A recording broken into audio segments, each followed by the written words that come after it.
So welcome. I'm glad we're able to do this virtual coffee with Common Cause. And with that, I'm going to hand it over to Mia. Well, hello and welcome everyone. Nice to see you.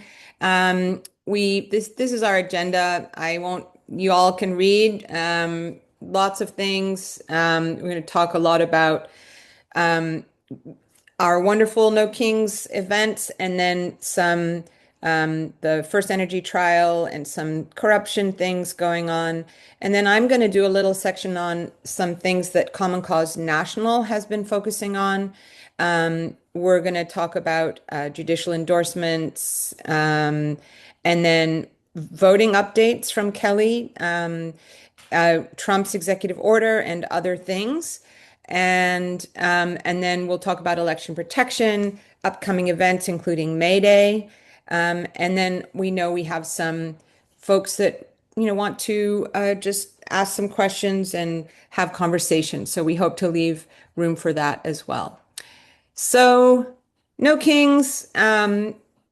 Raise your hands in some form or other if you participated in any way. Look at that. I see lots of hands there. Yeah. And all over the state, right? And all over the country and actually all over the world. And um, we are going to give you a links document, and in the links document there's a highlight reel from Columbus and also from Central Ohio. And if you have other No Kings things you'd like to share with us, definitely do so. We had a wonderful crowd here in Columbus. We had a wonderful march, and there were also, of course, lots and lots of events all around the area and all around the state. Um, and we also included a highlight reel, one more link here from Central Ohio. And I think overall, they said more than 8 million people did participate in No Kings this time.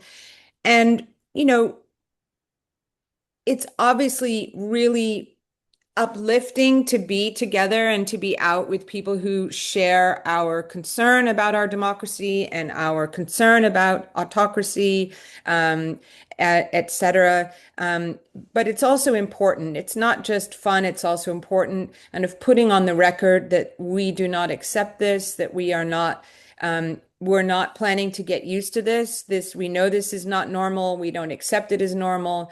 And we will continue to push back and to grow this movement until we get rid of the threats to our democracy. So I think it's both uplifting and incredibly important. And I appreciate everybody who participated, and all of those who supported, and hope that you will join us next time and get your neighbors out as well. So with that, I'm going to turn it over to Catherine, who's going to talk about the first energy trial. So we have been talking about the first energy and House Bill 6 and San Randazzo and for a long time. For those of us who need a little like a little refresher, the House Bill 6 was primarily about the $60 million that was used as dark money first to influence who ended up in the state legislature, so that they could pass the legislation. Then money spent promoting House Bill 6, and this dark money that was spent to actually stop the referendum or to actually stop the repeal effort of House Bill 6. But that was just part of the puzzle. The other thing that was going on is that First Energy was focused on getting someone they wanted on the Public Utilities Commission. Now, the thing that's complicated here is, of course, First Energy has pleaded guilty. They essentially signed a deferred prosecution agreement. They were, just in November of last year, the Public Utilities Commission found that their actions, large fines, millions of dollars of fines. That one was nearly 20 million uh, for their activities surrounding the Public Utilities Commission. So the not providing adequate information, their side contract with Sam Randazzo. And so the thing to remember is that Sam Randazzo, before he was appointed, received $4.3 million from First Energy. And it's very, it's very, very stark in a lot of ways that, right before his appointment, received this money. It was not a well-known contract. It was one of those that was fairly well hidden. And it's important to remember that, Larry Householder is in prison. Larry Householder's in prison. Matt Borges is now out. So, the guy that was part of the repeal, like, stopping the repeal effort, or the referendum. And I think we were all really sad, after weeks of the trial and, 8 full days of closed door deliberations, that they ended up coming up as a hung jury. And I think, you know, the thing to know is that they're going to do this again, that they're going to do a retrial. But if you all were trying to make sense of, like, well, wait a second, we know that Sam Randazzo became the head of the PUCO. He clearly did good things for First Energy. We know that First Energy as a corporation has been held accountable, and perhaps their fines aren't as great as they should be, but we know that they have been held accountable. We know Larry Householder is in prison. What happened with this trial? So I thought it was worth knowing that, there were things that the jury wasn't told, that they were considered, that they would have unduly influenced the jury to find Chuck Jones. So this is the former president and the former chief lobbyist for First Energy, Mike Dowling, to find them guilty. And this is obviously a judgment call, but they were not told that First Energy had actually signed a deferred prosecution agreement. That they were not told about what happened with the Public Utilities Commission, that there was this additional fine about these side deals. They also, many of them might have known, but many apparently didn't, that Larry Householder was in fact in prison for accepting bribes from First Energy. And then, they weren't also, a lot of blame was put on Sam Randazzo as part of the Public Utilities Commission. And Sam, Sam sadly, after his indictment was, he did kill himself. And so they blamed a lot on a person who had passed, but they were not told how that happened. So there was all this kind of, like, well, what happened? What happened? And that's so it's what's really sad is it's really hard when corruption happens and the actual humans who did it are not found to be accountable. Yeah, next slide. Catherine, was there some question that sort of was raised about contributions that the judge had received? So there was a very small amount, like, I think it was around less than $300, Okay. that might have suggested there might have been an impact, but I very much doubt that that kind of money would impact it. Janine, do you want to weigh in? Because I noticed that Janine, this is the former consumer counsel, is with us. Do you want to weigh in and say what you think?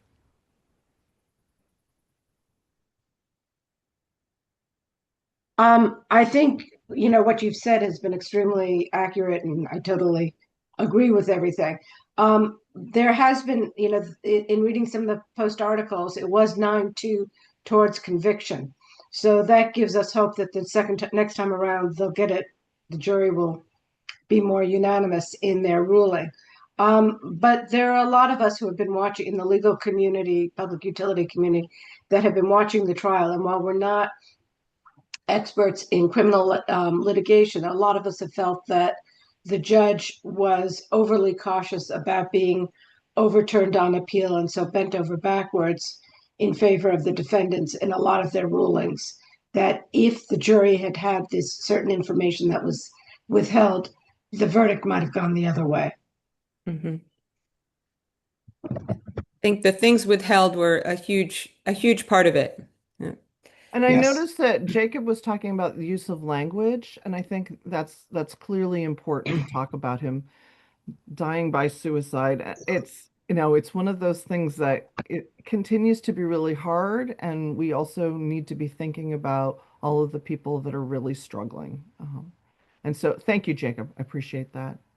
Um, okay, so what's next? Okay, so no, what's next is that the retrial will be in September. The other thing to know is that Chuck Jones, so that, former CEO, and Mike Dowling, former lobbyist for First Energy, are facing federal charges. So, the pre-trial proceedings were paused because of this trial that was in Summit County. And so we're just waiting for the trial to, the date to be set. Um, Also, Chuck Jones is facing a $20 million lawsuit by the Security and Exchange Commission. They want to recoup some of the money that he made from his scheme, which, I think is also important. It's another way to hold him accountable. And then in June, Larry Householder will be going on trial because of his use of campaign money in his defense. So one of the, there are lots of different ways that you can use your, the money that you get from donors, your campaign funds, that cash you can use, you can buy yard signs, you can do ads, you can even things like, I know of a new suit that somebody purchased using campaign funds where you think, okay, that seems like it's on the edge. So, but the list, now the Ohio Elections Commission no longer exists, but it's pretty loosey-goosey what you can use that money for, but you cannot use it in your defense. It's just not something that's not something that is actually permitted in Ohio law. So that trial will begin in June. I also thought it was important to take a moment to look at what happened with PG Sittenfield. Uh, for PG, I think there are a lot of people who have not spent, like, well, wait a second, this is not something I followed at all. The reason that I think this is particularly important is, PG is somebody who was caught on tape essentially promising a vote for a downtown project, as opposed to, I want to, support me because I believe we need to do good development in the city. He was caught on tape, promising a vote for a specific project. Now, the project didn't exist because they were FBI agents. They were FBI agents. And he was, in 2022, convicted of bribery and extortion. Um, he began a sentence in 2023. He was soon released because he was on appeal. The three-judge panel decided, yeah, we should uphold this conviction. Trump came along and pardoned him, so he didn't, he could have let that go because at this point, pardoned, but he has his defense has been it's free speech that I have, like I have the right to tell supporters what I'm doing. It's the way that I talk about this. I routinely talk about things this way. All politicians talk about campaign contributions and what they're going to do in just their general way of politicking and their way of talking about policy making. And it's my First Amendment right. And it doesn't it unless it's explicit, and like think about this. unless, unless it's explicit, this is just the way we talk. Now, there's certainly been times that I felt like we live in a system of legalized bribery, but there are lines, but there's a line between, hey, I want to ensure that, we foster good development and we focus on this area in the city or whatever, but it is incredibly painful. It's incredibly painful to think about basically free speech, our ability to share our opinions as a way to actually defend against corruption. And the only way you could get it is if it was, I am going to give you this $5,000 so that I get this specific legislation. Well, of course, they're never going to get that really, really, really specific. And that tape, that FBI tape was pretty of the PG Settenfield um that interaction was pretty darn direct. So now why am I worried about this and why am I even mentioning this? The Supreme Court directed that his conviction be vacated, meaning the indictment was dismissed. He'll likely get the $40,000 back. And it does set the stage for in the future a case where they consider, well, how do you actually define bribery? How is that actually defined? And it could be defined very differently. And So that's the really disturbing thing, PG. It's not enough that did this and tanked your Cincinnati administration and all of that. You're going to go and you're going to redefine bribery for the rest of us for all time. And, that's really, really disappointing. Bad PG. well, and I noticed that Michael Barron asked about, will history be repeating itself with the data centers? I think it's very clear as we think about utility corruption, that campaign cash from folks who you know, own an interest in data centers could in fact influence public officials. And we know that because they're making all of these kind of behind the scenes secret deals, folks are not feeling the consequences of them until after the policy is established. And so it's incredibly scary to think, hey, not one, did we really learn anything from the House Bill 6 scandal? We haven't created greater transparency. We haven't done all of the things that we need to do, but also all of the things that may come along that will actually make our lives much more challenging, much more expensive, and the planet less less friendly and harder, all of the things, because we have kind of this runaway relationship with money and politics and free speech.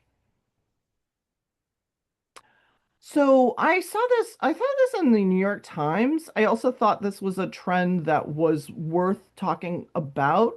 So kind of the first article I found about what they call gray money was more than 10 years ago. And I did include one in the resources if you want to take a deep dive.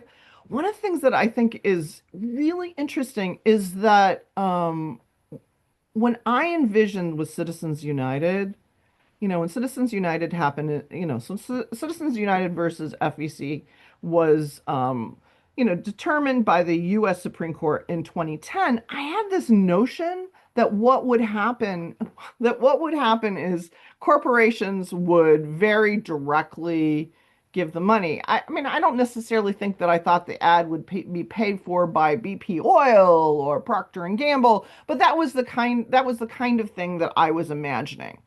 And very quickly, and you'll notice, Citizens United was 2010. Very quickly, they started to find ways for the super PACs, which is basically the PACs that receive kind of unlimited amounts um, for funding of activity, whether it's ads or whether it's outside uncoordinated money with. So the thing that's interesting about the super PACs is that it is increasingly hard to actually follow the money because the nonprofits, these are the 501(c)(4)s, will receive money from wealthy donors or a corporation, and then that money is given is given to the super PAC. So when you go look at the super PAC, yeah, they're listing their donors, but the donors aren't people and they're not corporations that you can identify. Sometimes there'll be additional information if you actually dig a little bit deeper. But this trend has expanded and likely will continue to expand. I just thought that quote, I've read a lot of campaign finance reports over 10 years. They've never been less helpful. And I think it takes so much work right now to follow the money and to actually figure out who is responsible for any of those kind of political advertisements.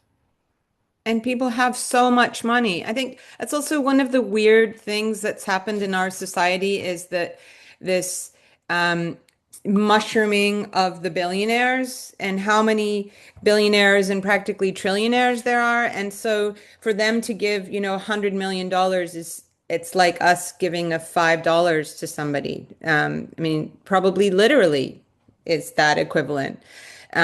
So things just get so distorted. And yeah, it's scary. Well, can I move on, Catherine, to the next Well, topic? as you know, I would love to talk about all these things. Are there, if you have any questions, or want to do a follow-up, just send me an email. I love to talk money and politics. Awesome.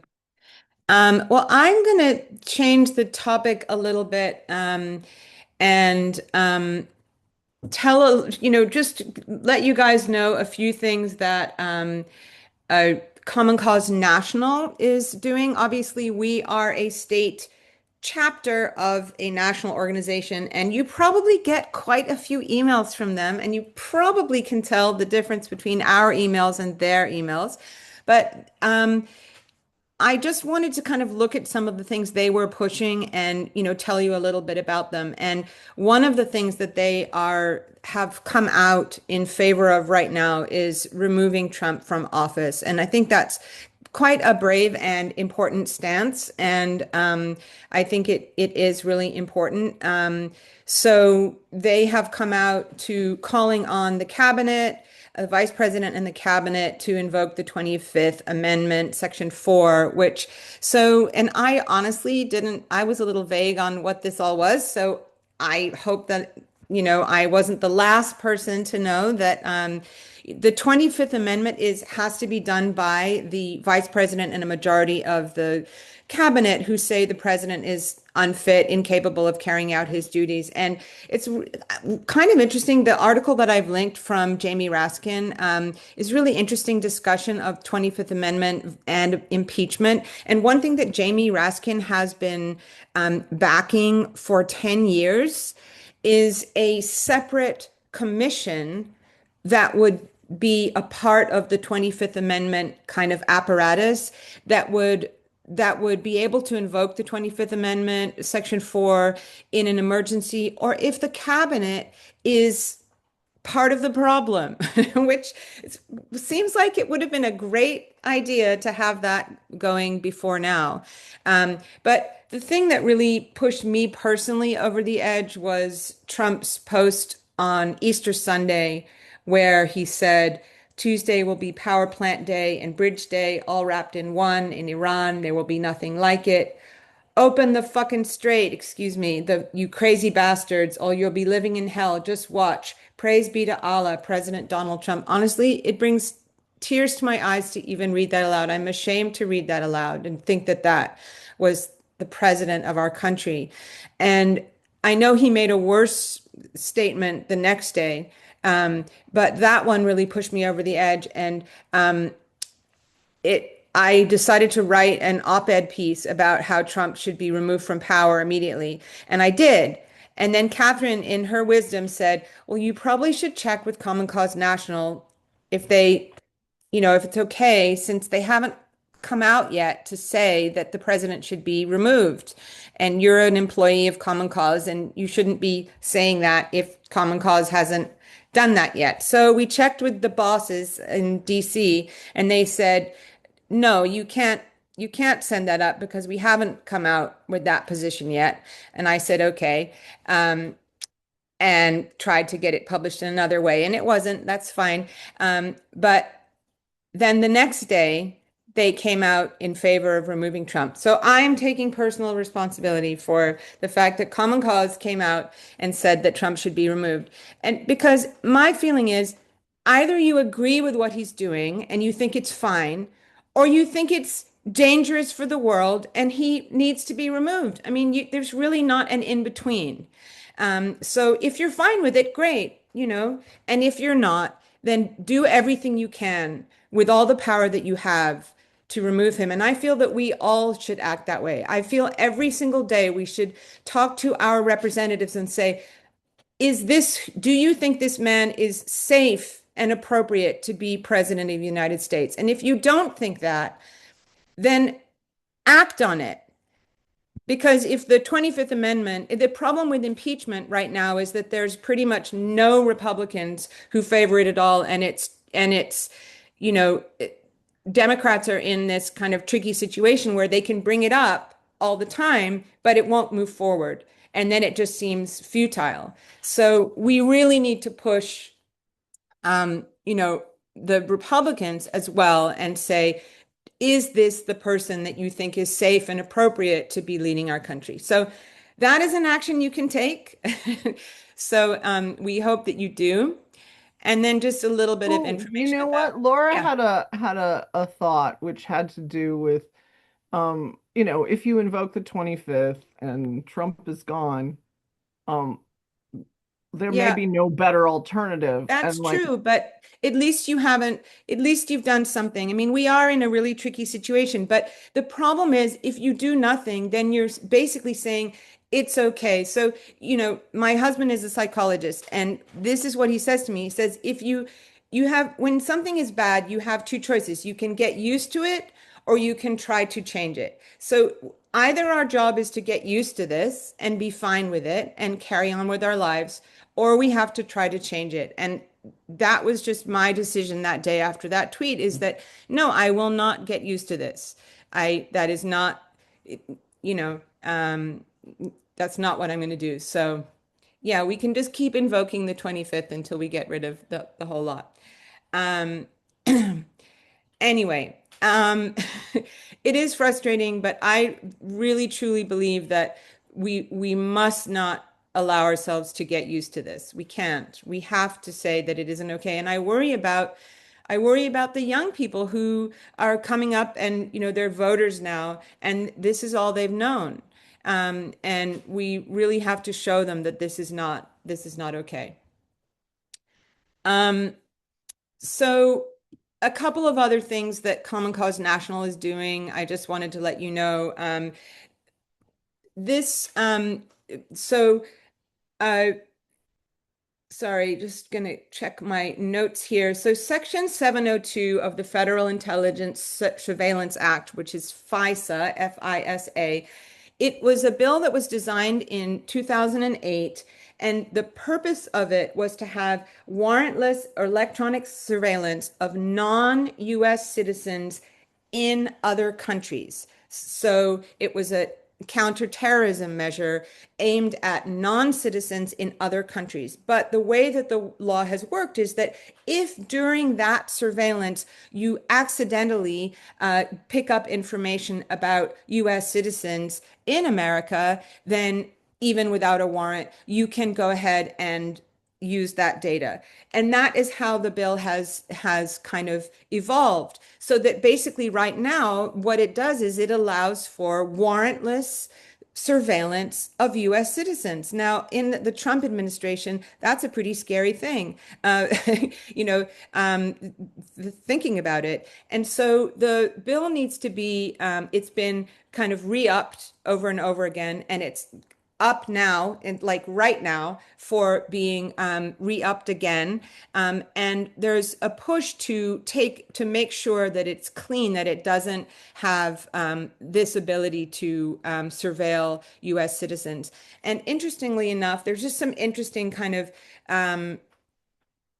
political crossovers here. So there are there are hardcore Republicans who really, really are against warrantless surveillance. So Lauren Boebert, for example, said warrants or bust.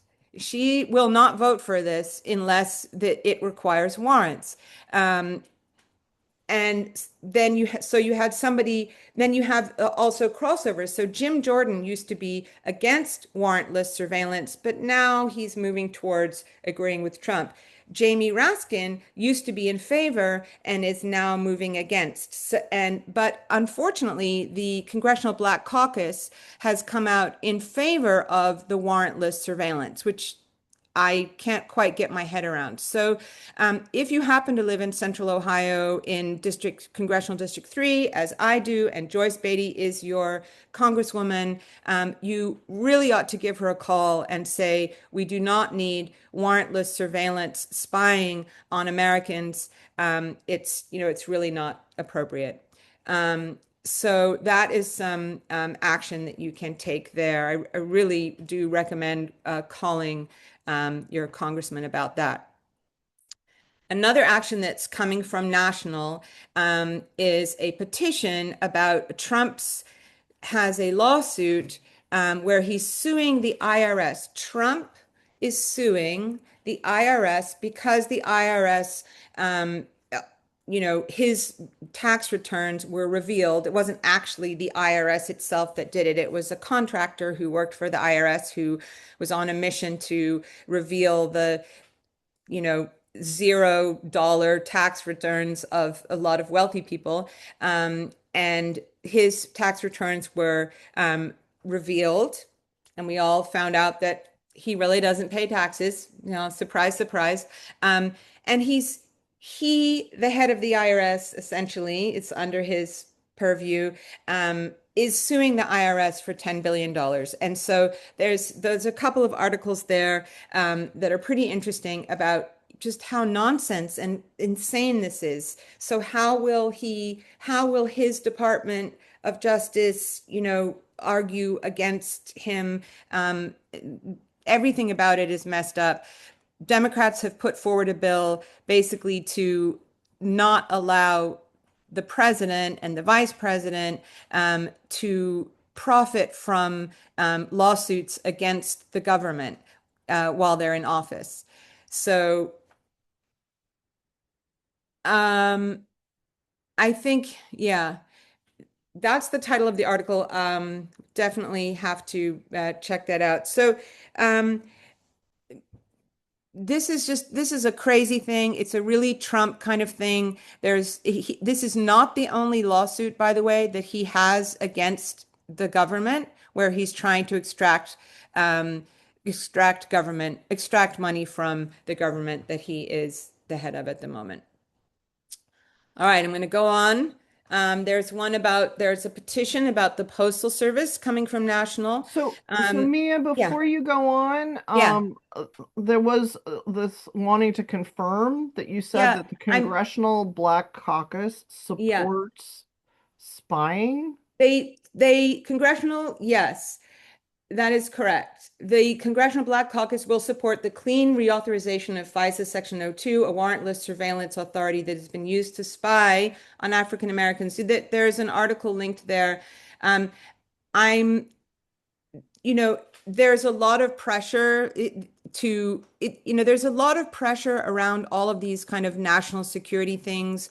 Um, uh, I think the title of the article is a little bit inflammatory, probably, but that is basically this power to have warrantless surveillance has been used again. It's increasingly being used against activists, et cetera.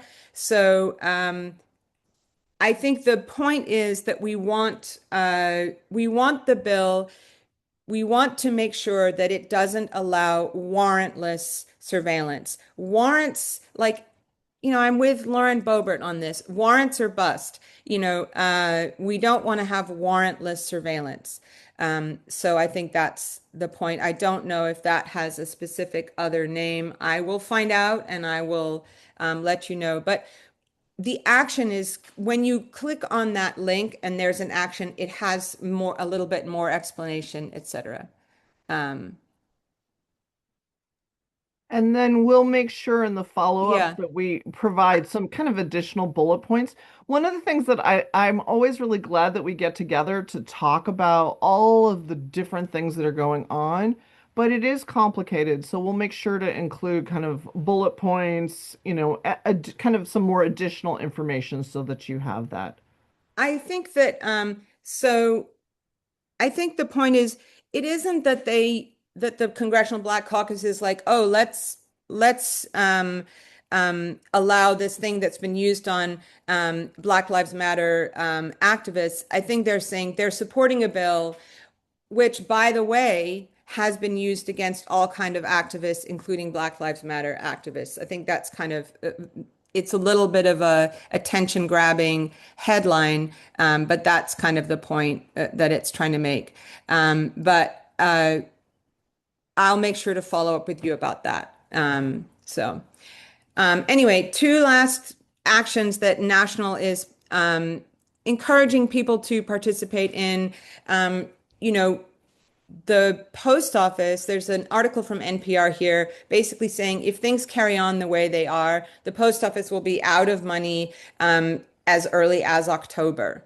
And the post office is set up in like a slightly different way from other kind of federal agencies so that it can't take, it runs on the money that it gets from stamps and packages, et cetera, and it doesn't, take money in other ways. And so the feeling is that this is really dangerous. Of course, for many reasons, we want our postal service, but also because of vote by mail. And we know that Donald Trump wants to end vote by mail, and this is a real danger and a stress.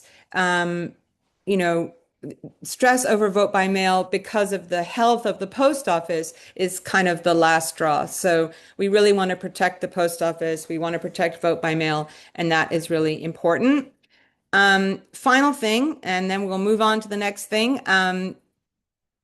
You know, this is just so typical, this the kind of brazen corruption. So the Department of Justice proposed a new rule that their lawyers, the lawyers at the Department of Justice, would not be held accountable to ethics standards that apply to all other lawyers. And the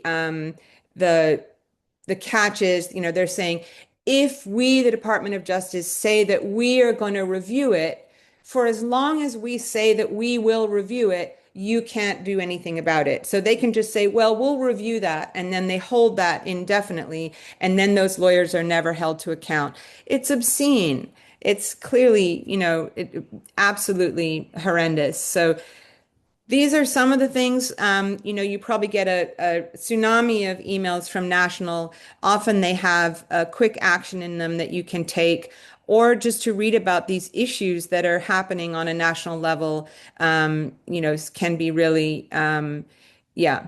Um, I will see. I think there should be a way to read the actual petition. I will take a look and see, um, and, get back to you about that. So, yes, Janine, the post office is incredibly important for delivery of even things like medications, payments, et cetera, in rural areas. And yeah. So most of you are probably signed up for emails from National. If you aren't, probably the easiest way would be to go to commoncause.org and then just sign up to receive emails. I will warn you, they send a lot of emails, but there's a lot going on, so I understand why. Lots of important things. Um, and with that, I'm going to pass it back to Catherine.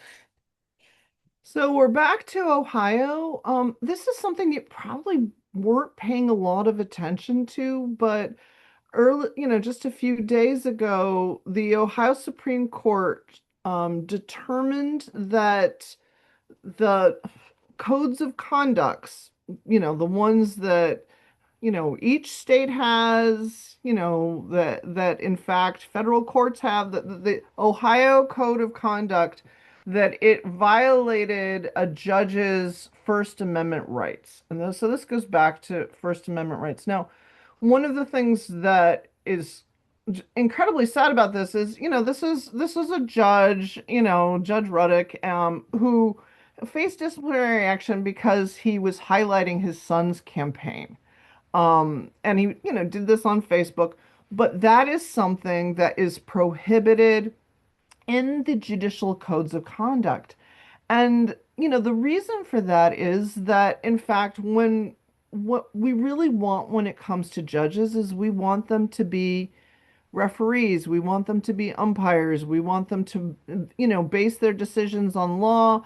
We don't want them to be partisan actors, and caught up in the fray and establish a sense that, not just a sense that they will be impartial, but set judges, judicial candidates up for not being impartial because they're engaged in all the same kind of things that like a gubernatorial candidate would be, and a candidate for president would be.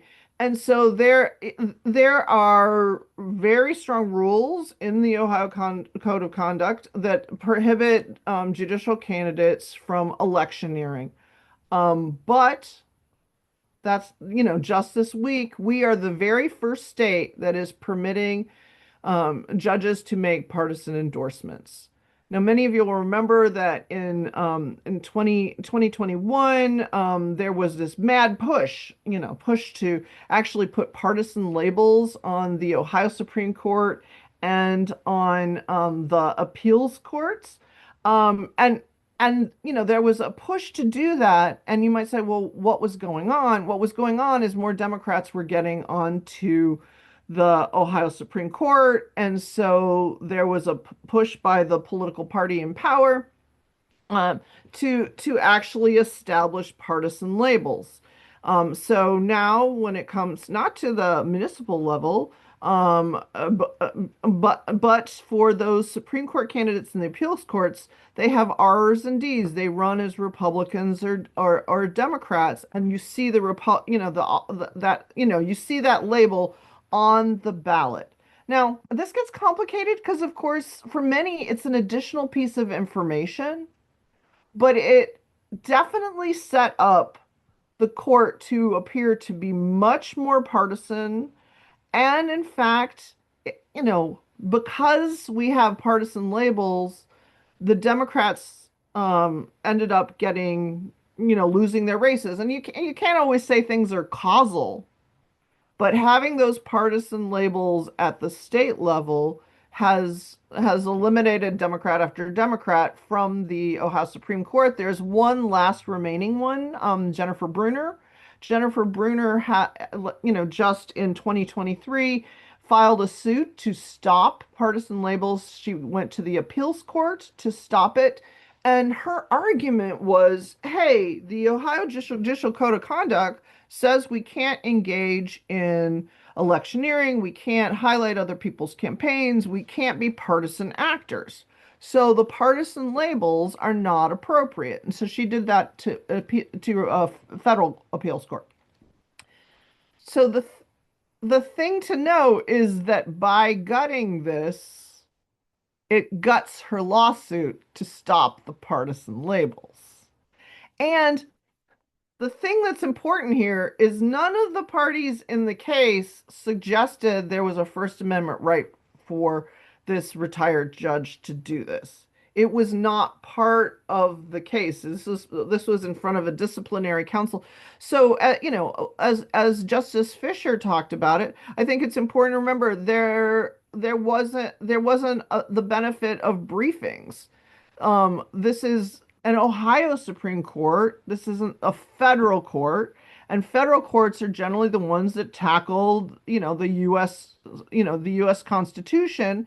And there are real benefits at keeping those judicial races as nonpartisan as possible.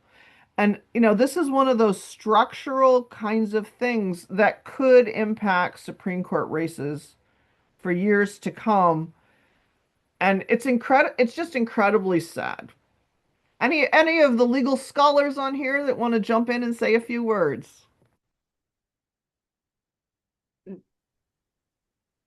Catherine, I'm looking at all the things we have to cover still, and when And I will I'll hand it back to you, Mia. no, it's you. You're It's another me. slide Oh, I here. just Yeah. wanted to do an update. I don't know if we had joined with the effort in to that notion that, utility work and anti-corruption work is so tied together. And we were really joining with community members and local organizations to push back on the rate hike for American Electric Power.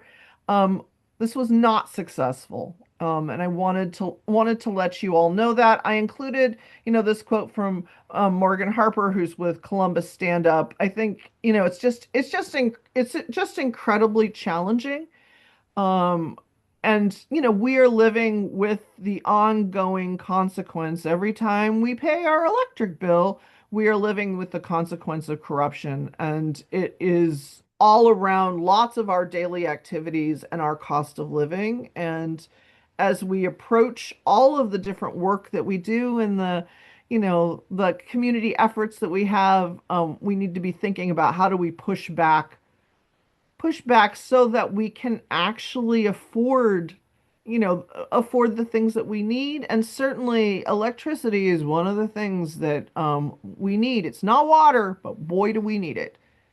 And with that, Mia, I'll hand it off to you. Hand it off Kelly, to me. Thanks, Catherine. Yes, we need water, we need electricity, and we need voting, and we need safe and secure elections. And so, unfortunately, within our last meeting on March 31st, Trump ordered a new executive order was, issued to really just completely change the laws again as it relates to federal elections, including mailed-in ballots. So this time it requires the DHS to actually piece together a list, state citizenship lists from various different federal sources.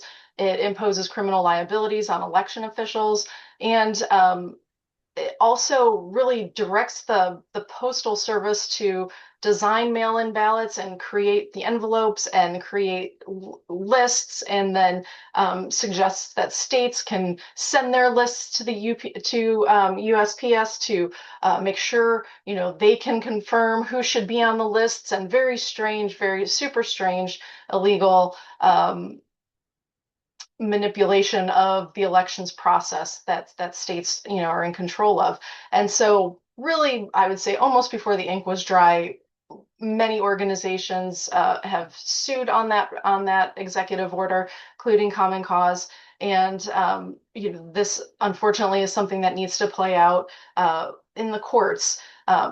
But if you all remember, in previously in March 2025, there was the first executive order attempting his control over significant parts of the federal elections. That, now a year later has gone through many federal court cases that have blocked different provisions. There are still pending court cases at the federal courts levels. But, again, the damage is done once he spouts those words, because, Mia, you can go to the next slide, because states, like Ohio, take a look at what the person in the White House is feeling, and moves forward with some directives in that way. So I saw this graphic. I thought this was an interesting graphic, just to highlight all the various ways the federal election threats are swirling in our universe. And so, of course, fundamentally, many are just charged by conspiracies that are unfounded, that have no reliable data backing them.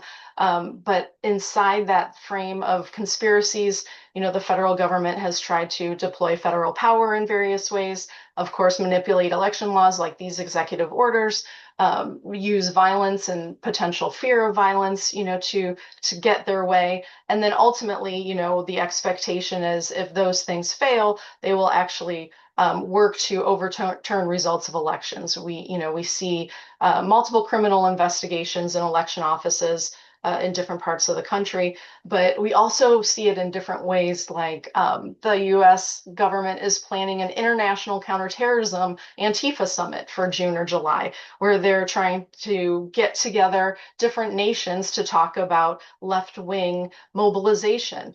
The U.S. State Department back earlier in the year in February forced some non-government libraries to stop helping people with passport applications. The Department of Education recently threatened college student voting data. And so it just, it goes on. We can, share these stories, but also the cybersecurity agency that really helps with elections took a $707 million funding cut. So that was about 30%. So, we're seeing it play out in a lot of ways. Groups like Common Cause are doing our best to stay on top of things, to fight back things, in the streets and in the courts. And that context, I think, is important as we think through what's happening in Ohio, which is our next slide, I think. Senate Bill 293 did take effect on March 20th. And, again, last year, there was the executive order for Trump saying, we need to do something about mailed-in ballots. And then some states took action on that, in addition to different Supreme Court cases that were playing out. We have drastic changes to our process for our elections here in Ohio this year. Again, Senate Bill 293 removed that 4-day window after Election Day if ballots were properly postmarked to be counted. So we want to encourage everyone to remember that the ballots must be received by 7:30 on Election Day. If you have an absentee ballot, please mail that in or drop that off in your drop box. The legislation also includes significant behind-the-scenes documentation, behind-the-scenes documentation of citizenship, right? So proving citizenship and mismatching information with our BMV. And so we also have a form that, a little electronic form that we will share in our follow-ups, that if you receive information from your boards of elections requiring more personal identifiable information or saying there's an issue beyond your address for confirmation status, we're asking that you share that with us so we can start seeing the types of confirmation notices that folks may be receiving in the mail. If you work in other groups and you're able to share that, that's also helpful to circulate that folks have a way to report things that are new to us that we are trying to learn about. Next slide. And we know this has been a very heavy meeting full of corruption. And so we know the best way to fight back on that is to exercise our right to vote. We do have a primary on May 5th. You can, as we mentioned, return your votes by mail. If you haven't requested an absentee ballot and plan to, please do so immediately. Return that as soon as possible. We're suggesting, we've heard election officials suggest 10 days of leeway if you're going to put that in the mailbox. Vote early in person. We'll list the schedule in the follow-up links where you can have you can go Monday through Friday up until the end of the month, and then on early vote weekend, May 2nd and 3rd. There's some weekend hours at your boards of elections. And then, of course, on Election Day, May 5th, all day long, you can exercise your right to vote. Please check your ID for any recent birthdays. If you may have an expired ID, you're going to need to correct that before you show up. Next slide. So how can we help keep our elections secure? We are of the strong belief that one of those ways is to be part of the election protection team. The 866 Our Vote National Hotline is available to anyone who has problems or questions about voting. And so we get out there in the field and we support that work. We see one of our poll monitors here that is a friendly face at a polling location. It's not the most glamorous work, but it is important work. And so if you're able to join us for a training on Thursday, April 23rd at 6 or Tuesday, April 28th at noon, you register, you find out how to help, and then you're able to show up on election day or early vote weekend to support that work. Thank you. Is that it? Okay. You did. Okay, thank you so much, Kelly. We are running out of time here, but I wanted to make sure folks knew about some upcoming events. So May Day is with No Kings and some of these other things. Basically what they are is like large coalitions of different organizations that work together to promote events that are nationwide. And May Day, May 1st, is the next big coalition day, and it's the No Work, No School, No Shopping Day. If you go to the maydaystrong.org website, you can see where there are events scheduled in Ohio at the moment. I think there's probably a lot more events than this. They just haven't appeared on this map yet. And all of the different I'm sure there are many people on this call. You can raise your hand who are involved in planning these or will be attending them. And they're all different in each place. Some are doing like a food drive for a pantry, and some are doing a protest and other things. So it's another way to come together and say we'll do whatever it takes to make sure that this regime, this situation is not allowed to continue. In Central Ohio, we're participating in kind of a fun thing on May 1st. There is an organization called We the People Ohio, which has a giant copy of the preamble of the US Constitution. It's 18 feet by 18 feet. And then it has these panels that are attached that interactive panels and giant quill pens where people can add their signatures to it. It's a little bit like the AIDS quilt. It's going to be going around Ohio, and then it's going to end the country, and it's going to end up in Washington, D.C. on July 4th. And it already went to Cleveland. They had a wonderful event there. It's going to Springfield and then Dayton, Marietta, Kenyon, Columbus, etc., and all around the state. And here in Columbus, we're going to be doing a family-friendly event on May 1st with that large artwork and all kinds of other fun activities. So there's a website here where you can check out all the different events around the state, and this one in Columbus happens to coincide with May 1st. And then other upcoming events, so many things. We always have a lot of things going on. We have our every other Friday Ohio Voter Rights Coalition meetings. There's a presentation about data centers. We have our poll monitor trainings. It's important. We have organizing, Common Cause national organizing workshops. We have our Fair Districts and Fair Democracy Huddle coming up. And then our next coffee is going to be on May 14th. And apologies about the technology glitch that we're going to have one more month of glitch. That's the 14th, and then we'll get back to normal after that. The Great Ohio Climate March is a multiple day march that's going on between Athens and Columbus. And actually, the deadline to RSVP is today. So you can read about that there. We'll be sending out the follow-up. All right, I'm going to stop sharing, and I think we have already gone 1 minute past, but Catherine. Well, I just wanted to say thank you to everybody for joining us. I do know, Peter, you wanted to say a few words. And before we say goodbye, I just wanted to make sure that you had an opportunity to tell people what it was you wanted to share. Well, thanks, and I don't mean to drag this on past 9:31, but I want to thank Mia for the No Kings rally, her wonderful organization of all the speakers there, and the biggest issue that we can impact is voter registration.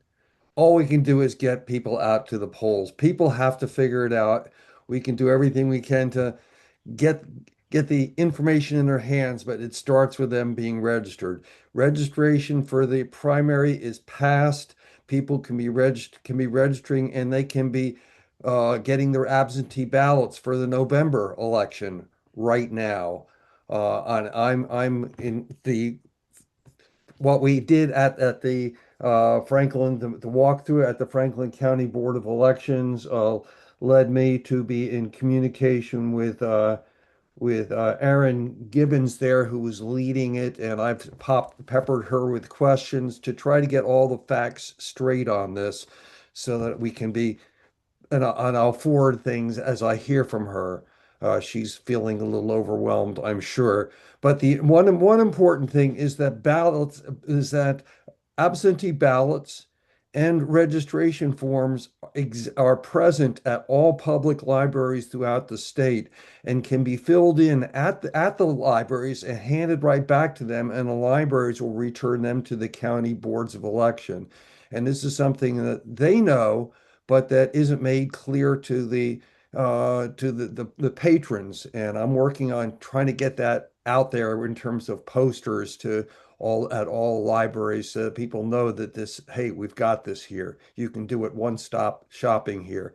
And doing it in paper at libraries means the only requirement for identification are the last four of your social security numbers, both for registration and for absentee ballots. No IDs required. So it makes it more doable for people. So get Awesome. out there and get people registered, please. Yep. Absolutely. Much to do. So, any last thoughts? Anybody else want to jump in really quickly? We All have right. to, Well, I highly encourage. Oh, Art, did you have your hand up? Oh, you're still muted. You're still muted. Mia, can you unmute him? I cannot. I can I can ask jump him to in. unmute. May Oh, I jump in? oh, Sure. sure, Mary, and then there we go. Art, right after this, Mary. I'm Okay, going. if Okay. it, So I excuse live me, in, um, sorry. Peter just said that the ballot for the November election was available. It's not. Right. The primary ballot that's available. I think you Yeah, need you both. have to wait till after the election day. After May 5th, you can apply for your absentee ballot for November. But you have to they don't actually give absentee ballots for November until after the May 5th They don't one. know who the candidates are. Well, that's just the application. Not they don't actually send the ballot until the beginning of early vote in October. You can apply on May 6th, you can apply for the November um, an absentee ballot for November. Um, but anyway, So many um, I details. know so many details. Mary, I live in Cincinnati, but we learned that rural citizens, so important in our election, their primary concerns are healthcare and public schools.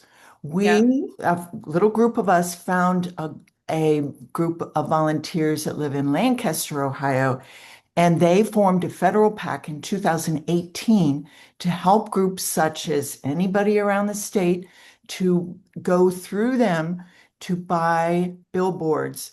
We have chosen a billboard that says healthcare affordable. Republicans did that.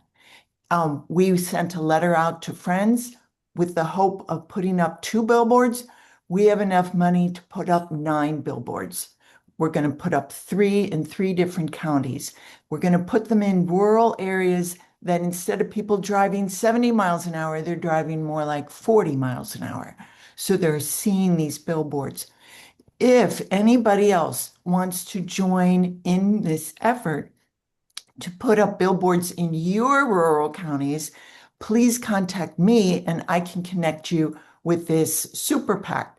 The super PAC has the Act Blue. All we have to do is get people to click the button to Act Blue. It's in our letter. I'll be glad to share our letter, which apparently is really successful. We have $13,500 right now. So we keep buying these billboards, and we all only have to do is send the people to their Act Blue. Act Blue goes to this group. They're called Buckeye State Rural, and then they arrange with the billboard companies to put up the billboards. We really would love this if it's across the state. I'd be happy to show you what we've done in our area. Well, Thank and you. I highly encourage you, we, of course, Kamikaze is nonpartisan, so we highly encourage you to have good conversations among yourselves. And Mary, do you want to throw in your email so that people have that? I And did once, but I'm going to do it Do again. and it I again. All right, sounds like a plan because better to have this conversation offline. I hope that folks are really thinking about participating in the training for the poll monitoring that next Thursday and then the following Tuesday. One of the things that I've said is, to a lot of folks is that the primary is good practice for, especially if things are heated in the fall. So yes, please join us for the trainings. It would be great to have as many eyes on those polls as possible. And I wanted to thank everybody. Was a good opportunity to talk about a lot of different things, and hopefully we'll have a little more. We'll plan more time next time for us to have a better visit about what we're all doing. And Yep. thank you for joining us for our virtual coffee with Common Cause. Thank you